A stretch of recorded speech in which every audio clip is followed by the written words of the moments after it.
Hoje, dando continuidade ao estudo acerca da história do registro de algumas mulheres da Bíblia, que aparecem na Bíblia, hoje nós vamos estudar sobre Salomé, a mãe de dois discípulos, Tiago e João.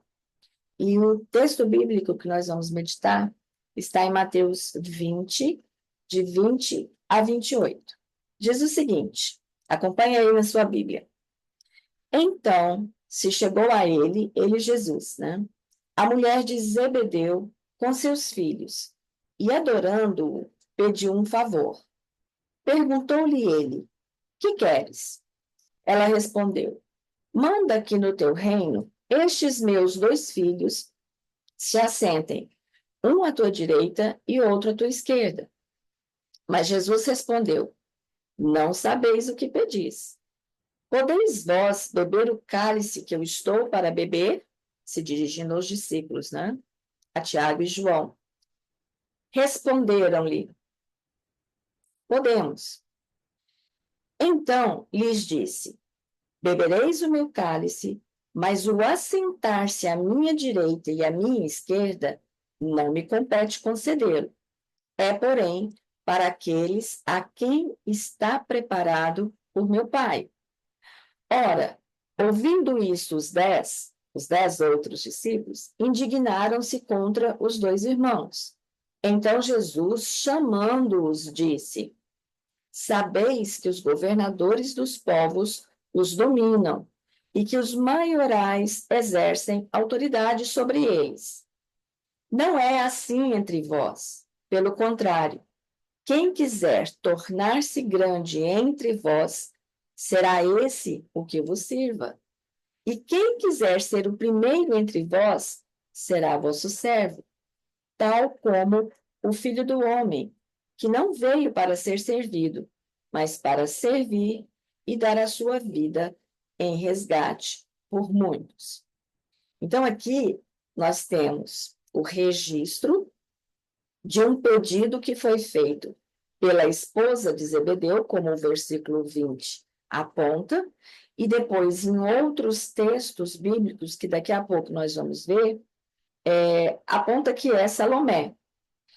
E os dois filhos dela, Tiago e João. Ela, portanto, é a mãe desses dois discípulos. Se nós olharmos em Lucas 5:10, nós vamos ver que está escrito desta forma. Como também Tiago e João, os filhos de Zebedeu, sócios de Simão, Jesus disse a Simão, não tenha medo, de agora em diante você será pescador de homens. Jesus estava escolhendo os seus discípulos, e o texto fala que Tiago e João eram filhos de Zebedeu, e eram sócios de Pedro. Então, eles tinham um negócio de pescaria lá em Cafarnaum. Mateus 4:21 registra o seguinte, indo adiante, Jesus viu outros dois irmãos, Tiago, filho de Zebedeu, e João, seu irmão.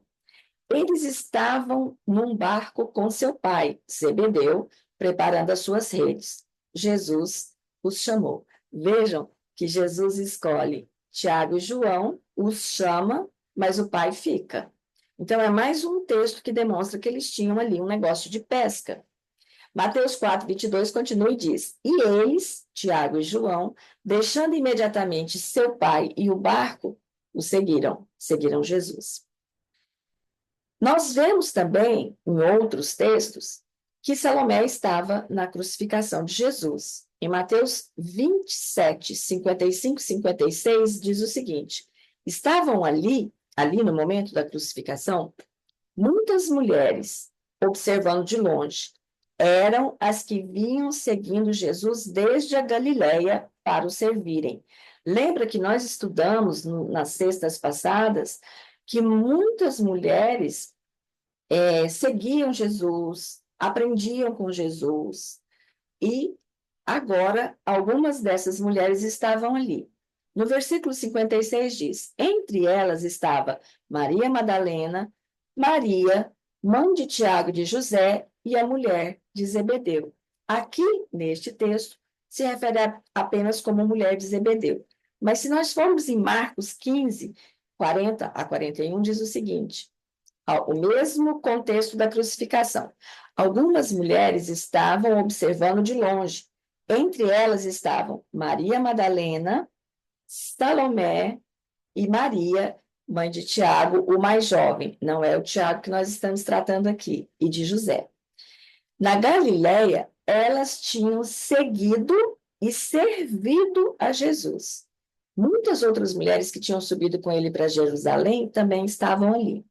Então, aqui nós vemos que Salomé era uma dessas mulheres que seguiam Jesus, aprendiam com ele, mas também serviam a Jesus. Nós vimos que algumas mulheres, inclusive, contribuíram financeiramente para o ministério de Jesus. Alguns teólogos, historiadores e comentaristas acreditam que Salomé era irmã de Maria, mãe de Jesus. Mas isso é um registro que vem da história, tá? Nesse texto que nós acabamos de ler, nós podemos destacar que essa mãe faz um pedido para Jesus, pedindo a ele um favor. Nós não temos como julgar a motivação, a intenção do coração dela, mas vejam que ela pede a Jesus, né? Manda que no teu reino os meus 2 filhos se assentem, um à direita e outro à esquerda. Geralmente, esse tipo de pedido, de destaque, de honra, de privilégio, ele parte de uma motivação orgulhosa, né? Mesmo que a gente não julgue, porque a gente não tem como afirmar isso, mas é um pedido de destaque. É um pedido que fala, inclusive, manda Jesus, que no teu reino cada um sente à direita e à esquerda. E Jesus responde de 2 formas. Primeiro, ele afirma: não sabeis o que pedis, dirigindo-se a Salomé, a mãe dos discípulos. E para os discípulos, ele responde com uma pergunta: podeis vós beber o cálice que eu estou para beber? Então, sempre que Jesus responde com uma pergunta, ele está tentando demonstrar que tem alguma coisa fora do lugar, alguma coisa fora de ordem. E, ingenuamente ou pretensiosamente, os discípulos respondem: podemos. Alguém poderia beber, de fato, aquele cálice que o Senhor Jesus estava para beber? Não. E ainda assim Jesus diz: bebereis o meu cálice. Mas, referindo-se ao sofrimento dali para frente, né, após a morte de Jesus. Mas o assentar-se à minha direita e à minha esquerda não me compete conceder. Compete a quem? Ao Pai. E ele faz uma comparação entre o governo e a autoridade do mundo e o governo e a autoridade do reino de Deus. Ele traça um paralelo. E a palavra no grego aqui, ela demonstra domínio. Os governadores dos povos os dominam. A palavra autoridade aqui, usada para o governo do mundo, é de domínio. E, ao mesmo tempo, que ele traça um paralelo com o reino de Deus. Ele fala que é totalmente diferente. Então, vamos ver. Nós temos que estudar aqui a perspectiva da autoridade segundo o mundo, que o próprio Jesus mostra e diz como é, e nós provamos, né, dessa autoridade segundo o mundo. A perspectiva da autoridade segundo a palavra, porque no reino de Deus o conceito e a perspectiva de autoridade é totalmente diferente, e depois nós vamos traçar um paralelo e um elo entre autoridade, submissão e serviço. Vejamos, então, a perspectiva da palavra autoridade segundo o mundo. Nós conhecemos, né, na própria carne, como são algumas autoridades aqui no mundo que nós vivemos, né? Provavelmente aquele pedido da mãe de Tiago e João, com vistas a assegurar uma posição de destaque, de poder, de privilégio para os seus filhos, ela foi movida por uma perspectiva do governo que ela conhecia visualmente, né? Do governo que era exercido pelo mundo e pelas relações ali do mundo. Ela era esposa de um empreendedor da pesca, né? Zebedeu, nós já vimos que trabalhava no negócio de pesca.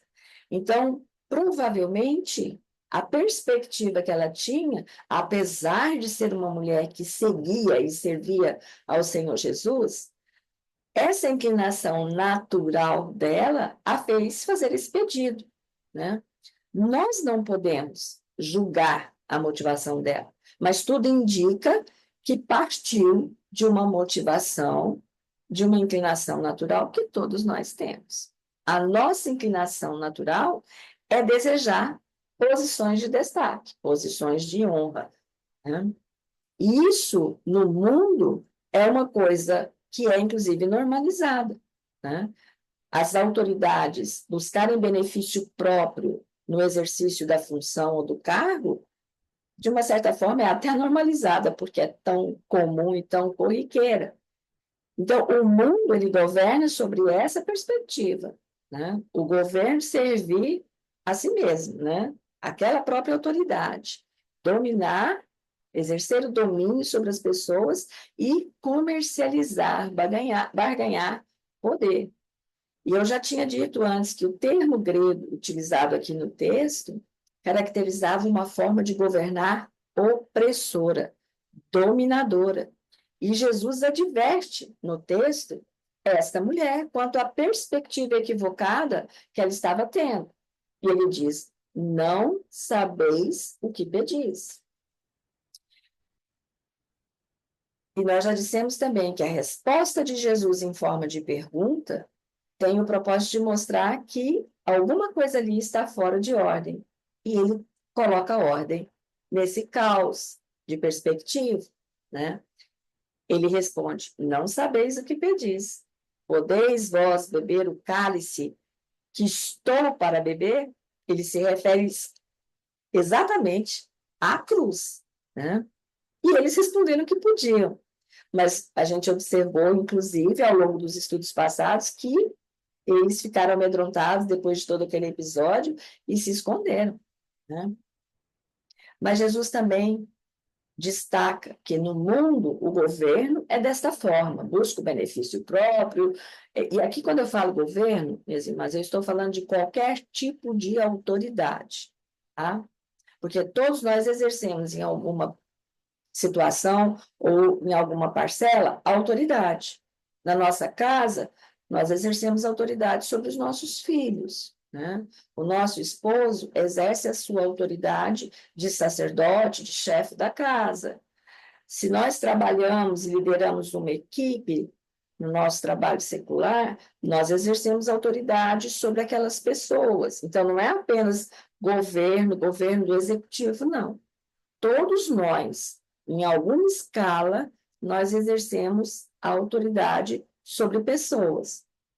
E Jesus está chamando a atenção aqui exatamente para isso. Olha, a autoridade exercida pelo mundo, ela busca o benefício próprio, ela busca privilégio, ela busca posição de destaque, ela busca posição de honra, mas aqui no reino de Deus, a perspectiva da autoridade é outra, né?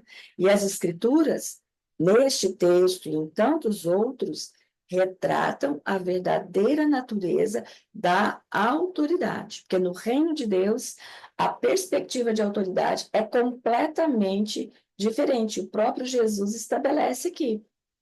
Quanto mais alguém quiser ser grande no reino de Deus, tanto mais ele terá que servir e não dominar. E essa não é uma perspectiva muito fácil de nós exercitarmos, porque é mais fácil querermos, termos inclinação para dominar, para liderar, do que para ser liderado. No meio do povo de Deus, essa perspectiva precisa ser diferente. O povo de Deus, ele precisa ser diferente. E é essa diferença, nessa perspectiva, que vai impactar vidas. Vejam que o próprio Jesus deu esse exemplo. lavando os pés dos discípulos. E ele era o próprio Deus. Mas ele não julgou o ser igual a Deus, né, quando ele veio servir. Tanto é que ele pede, né, Senhor, se for possível, passa de mim esse cálice, mas seja feita a tua vontade. Então, naquele momento, mesmo tendo toda a autoridade concedida pelo Pai, Jesus foi submisso à vontade. Ele não usou a vontade do Pai, né? Ele não usou a majestade divina dele nem para humilhar ninguém, mas nem para ser servido. Pelo contrário, ele próprio se tornou servo. Ele próprio se deu pelos outros, né? E então os conceitos de autoridade e submissão, eles são inseparáveis. Eu posso dizer que eles caminham de mãos dadas. E esse conceito de autoridade, ele é fundamental no meu relacionamento com Deus. E ele foi fundamental entre o relacionamento de Deus Pai com Deus Filho. Deus Pai concedeu toda a autoridade ao Deus Filho, mas Deus Filho submeteu-se à autoridade de Deus Pai, cumprindo aquilo que Deus Pai havia determinado para ele, em serviço de quem? Em resgate de nós, de cada uma de nós. Essa semana eu tive o privilégio, eu estava comentando com algumas das irmãs, que eu estou fazendo um treinamento da Igreja de Pinheiros, que é o Design Divino 2. E no livro que nós usamos como base, as autoras Mary Cassian e Dance DeMoss, elas fazem um traçado da autoridade muito pertinente, muito importante, e eu vou ler para vocês agora. Dizem as autoras: a autoridade não é autodesignada, ela é delegada por Deus. A autoridade não é posse pessoal, apenas administra e gerencia o que pertence a Deus. A autoridade não diz respeito a direitos, mas diz respeito à responsabilidade. A autoridade não diz respeito a buscar proeminência, mas sim dar proeminência. A autoridade não é dominadora e ditatorial, é humilde e gentil. A autoridade não tem nada a ver com obter, mas com doar. A autoridade não tem a ver com ganho egoísta, mas com sacrifício abnegado. Toda autoridade tem que prestar contas a uma autoridade mais alta, e todos em posição de autoridade têm que prestar contas a Deus Pai, a autoridade suprema. E vejam que quando nós entendemos esse conceito de autoridade nessa perspectiva bíblica, porque essa aqui é a perspectiva bíblica de autoridade, nós entendemos que a autoridade, por exemplo, que nós exercemos sobre a vida dos nossos filhos, ela não é autodesignada. Não deve ser a nossa autoridade, mas ela foi nos delegada por Deus, porque nós não temos a posse dos nossos filhos. Nós estamos apenas administrando e gerenciando o que pertence a Ele, porque os nossos filhos pertencem a Ele. Então, Ele nos entregou esses filhos para nós criarmos de acordo com a sua palavra. Então, nós estamos apenas administrando isso. Quando nós pensamos que a autoridade não diz respeito a direitos, mas sim a responsabilidade, quando eu estou exercendo qualquer responsabilidade, seja no meu trabalho, seja com os meus filhos, seja no ministério, eu preciso ter essa perspectiva, que não é meu, o cargo não é meu, a função não é minha, é delegada por Deus. Ele é quem coloca na minha mão, e não é direito meu, é uma responsabilidade que ele me atribui. Vocês percebem a importância de nós entendermos isso? Nós não somos colocados numa posição de autoridade, seja ela qual for, para benefício próprio, mas é Deus quem nos delega essa autoridade para que nós estejamos servindo naquela posição. E quando a gente pensa nisso, a gente vê o quanto esse conceito está distorcido no mundo de hoje, até dentro do próprio ambiente eclesiástico, né? Porque às vezes a gente fala só, lá no mundo é assim. A gente precisa tomar cuidado, porque às vezes a gente vê a trave do mundo, mas não vê a trave dos nossos olhos. Então, a autoridade, na perspectiva bíblica, é a autoridade piedosa. Ela é motivada por amor e compromisso. Ela não pode ser motivada por domínio. Eu tenho que liderar quando eu tenho autoridade em algum aspecto, uma posição? Tenho. Mas essa liderança é em amor, é em serviço. O espírito precisa ser de serviço. Essa autoridade ela tem que ser exercida para construir, não para destruir. Porque se eu exercer a autoridade numa perspectiva diferente dessa que eu acabei de ler para vocês, que as autoras colocam muito bem, eu não vou estar construindo, eu vou estar destruindo pessoas, porque eu vou estar oprimindo essas pessoas. A autoridade, nessa perspectiva, ela precisa ser canal de bênçãos de Deus, é canal para eu ser usada como canal, porque ela me foi delegada e eu só posso exercê-la debaixo desse amor e compromisso. Amor também que não flui de mim, ele flui do Senhor através de mim. Essa autoridade piedosa, essa autoridade na perspectiva bíblica, ela visa cuidar do bem do outro e não do meu benefício próprio. Essa autoridade, ela não pode glorificar o meu ego. Ela não pode ser motivo de vaidade, de orgulho para mim, né? Como essa expressão de querer que o filho um sentasse à direita e o outro à esquerda.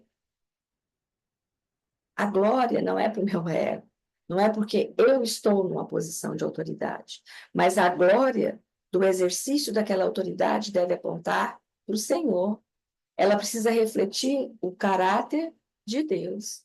E nós vimos que Jesus modelou a verdadeira autoridade, né? O versículo 28 diz: tal como o filho do homem, que não veio para ser servido, mas para servir e dar a sua vida em resgate por muitos. Quem está falando isso é o Senhor, é o Deus Filho, a quem o Pai deu toda a autoridade. Ele não usou essa autoridade a não ser para servir, para dar a sua própria vida em resgate de muitos. Então, se nós compreendemos que a perspectiva que o mundo enxerga a autoridade é distorcida, e se nós concordamos e acolhemos a perspectiva bíblica da autoridade, nós vamos chegar à conclusão que a autoridade, submissão e serviço caminham juntos. Mesmo que eu esteja numa posição de autoridade, eu me submeto à vontade do Pai para exercer essa autoridade que Ele me delegou da forma como Ele quer, através de uma vida de serviço. Vamos pensar nos nossos filhos. O Senhor quem nos deu os nossos filhos. Sejam os filhos de sangue, sejam os filhos espirituais, sejam os filhos que foram adotados, não importa. Pensemos no nosso filho. É o Senhor quem delegou autoridade para que nós estivéssemos criando, educando e ensinando este filho nos caminhos do Senhor. Portanto, mesmo no exercício dessa autoridade, eu tenho que saber que essa autoridade é delegada, ela não é minha própria. E eu devo me submeter à autoridade do Pai, para exercer essa autoridade que ele me delegou, de acordo com os princípios que ele me ensina, e servir os meus filhos, servir a minha família da forma como a palavra de Deus me ensina. Percebem como são coisas extremamente conectadas? E se elas estão conectadas, e se eu consigo entender o conceito bíblico e a conexão que existe, os meus filhos serão criados segundo a perspectiva bíblica. Mas se eu inverto tudo isso, o caos se instalam. Se eu exerço essa autoridade, sabendo que essa autoridade me foi delegada pelo Senhor, se eu submeto tudo isso à autoridade do Pai e tenho uma vida de serviço, e aí eu dou o exemplo dos filhos, mas se aplica em qualquer relacionamento, relacionamento conjugal, relacionamento com a nossa família maior, relacionamento com os nossos irmãos, relacionamento com os nossos líderes eclesiásticos, né? As nossas atividades eclesiásticas têm liderança, e nós estamos submissos à autoridade dessas pessoas. Nós só não estamos obrigados à obediência caso a direção não seja de acordo com aquilo que a palavra diz. Mas esse termo submissão, ele não é muito bem visto, né, pelo mundo, porque sempre ele é ligado a uma posição de domínio, né? A pessoa fica subjugada. A submissão bíblica não tem essa conotação, muito menos esse sentido. E se nós compreendermos e exercitarmos esses três conceitos na perspectiva bíblica, isso vai impactar o nosso relacionamento com Deus, porque nós estaremos submetidos à vontade dele, submetidos à condução que ele nos dá, e vai impactar também o nosso relacionamento com os outros. Nós já tivemos a oportunidade de estudarmos aqui que o relacionamento na vertical indica o relacionamento na horizontal. Primeiro, esse relacionamento tem que estar saudável para que haja um relacionamento aqui com os meus irmãos também saudável. E se tem algum ruído aqui no relacionamento horizontal, significa que o relacionamento vertical também está comprometido. Então, nós sempre temos que analisar as duas direções, né? Nós vimos que o próprio Cristo se submeteu à cruz, e ele não usou a sua majestade, nem a sua divindade, nem o seu poder.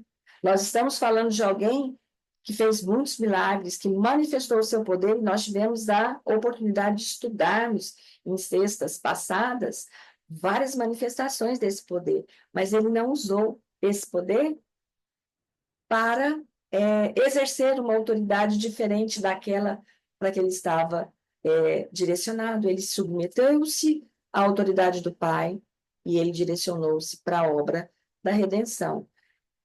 Vejam, Mateus 28:18 diz: Jesus, aproximando, falou-lhes, dizendo: toda a autoridade me foi dada no céu e na terra. Então, mesmo tendo toda essa autoridade, ele se submeteu à vontade do Pai e serviu. Esse é o modelo que nós temos. Se queremos ser parecidas com Jesus cada vez mais, este é o modelo que ele não apenas nos apresentou, mas ele viveu na prática esse modelo, porque ele se submeteu à vontade do Pai. E ele foi tentado, lembram? No deserto, ele foi tentado, né? Ah, você não é filho de Deus? Então manda tal coisa. E ele respondia com a palavra. Cabe, então, fazermos uma análise. A nossa perspectiva de autoridade está correta? É tão importante nós compreendermos qual é a perspectiva bíblica de autoridade, porque essa perspectiva, ela vai impactar e vai perspassar toda a nossa vida. Ela vai influenciar no nosso relacionamento conjugal, ela vai influenciar no nosso relacionamento familiar, com os nossos filhos, com os nossos pais, com os nossos sogros, com os nossos irmãos, vai impactar na nossa vida eclesiástica, vai impactar no nosso trabalho.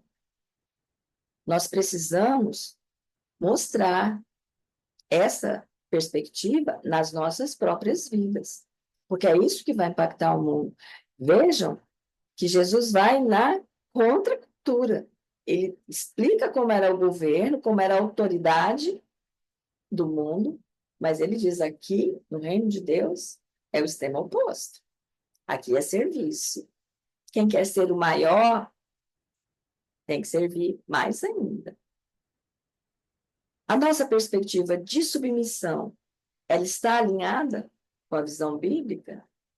E para nós mulheres, né, às vezes, o termo submissão, porque nos foi ensinado de forma equivocada, e eu vou replicar todo esse treinamento que eu fiz, tanto um quanto dois, eu vou replicar e vai ter turma online, tá certo? Então, se ensinaram para você o significado equivocado de submissão e você quer saber qual é o correto, qual é o bíblico, participe desse treinamento, tá bom? Eu vou avisar nas redes quando vai começar, mas vai ter turma online. A nossa perspectiva de submissão, ela precisa estar alinhada com a visão bíblica. Lembra que eu falei que os dois conceitos caminham juntos? Se eu não entendo a perspectiva bíblica de submissão, eu não vou entender a perspectiva bíblica de autoridade. E se eu não entendo a perspectiva bíblica de autoridade, eu não vou entender a perspectiva bíblica de submissão. E se eu faço confusão com essas duas coisas, eu não vou entender o que é serviço. E Jesus veio para servir. Se ele veio para servir, é porque ele também tinha que nos ensinar como servir. Quais as conclusões que nós podemos tirar desse texto precioso? A perspectiva correta de autoridade e submissão nos permitirá viver de acordo com a vontade de Deus. A palavra de Deus diz que a vontade dele é boa, perfeita e agradável. Então, para eu viver de acordo com a vontade de Deus, eu preciso conhecer que vontade é essa. Portanto, eu preciso conhecer a sua palavra. Mas nós já vimos em estudos anteriores também que não basta o conhecimento. A minha mente pode estar lotada de conhecimento da melhor fonte possível. Eu preciso colocar isso em prática. Mas se eu não reconheço o sentido bíblico de autoridade, eu não vou me submeter à autoridade do Pai. Eu não vou me submeter à autoridade de Deus. Eu vou me rebelar. Eu não vou ser submissa à vontade dele. Percebem como as duas coisas caminham juntas? Então, eu preciso entender, eu preciso compreender e aprender o conceito bíblico de autoridade, o conceito bíblico de submissão, para que eu possa me submeter à vontade e à autoridade do Pai e ter uma vida de serviço. Lembram do estudo passado da sogra de Pedro, quando ela foi curada daquela febre? O que ela fez? Imediatamente, ela passou a servir à mesa. Lembram que nós estudamos que a palavra usada lá é do contexto de uma mesa? E que Jesus quebra aquele paradigma, né, que normalmente os homens eram servidos por escravos. Mas Jesus posiciona a sogra de Pedro como uma discípula. E ela foi curada e passa a servir à mesa. E nós só vamos entender a perspectiva de servir se nós entendermos corretamente o conceito bíblico de autoridade e o conceito bíblico de submissão. Que nós possamos clamar ao Senhor, que Ele esteja ensinando ao nosso coração, principalmente nós, mulheres, no contexto da nossa casa, no contexto eclesiástico, nos nossos serviços, nos nossos trabalhos, que Ele possa nos ensinar o conceito correto de autoridade, de submissão, para que nós estejamos vivendo debaixo da autoridade daquele que sabe o que é melhor para nós. E nós temos o melhor modelo, que é Cristo Jesus, que por sua causa e por minha causa se entregou na cruz. Mas ele não ficou lá. A cruz está vazia, o túmulo está vazio, porque ele venceu a morte e está sentado à direita de Deus Pai. E ele fez tudo isso, abrindo mão de toda a majestade que ele tinha, vivendo aqui, como servo, sofrendo as nossas dores, para que eu e você pudéssemos ter acesso à vida eterna. Que ele possa nos abençoar, para que nós possamos cada vez mais compreender o significado de autoridade, submissão e serviço.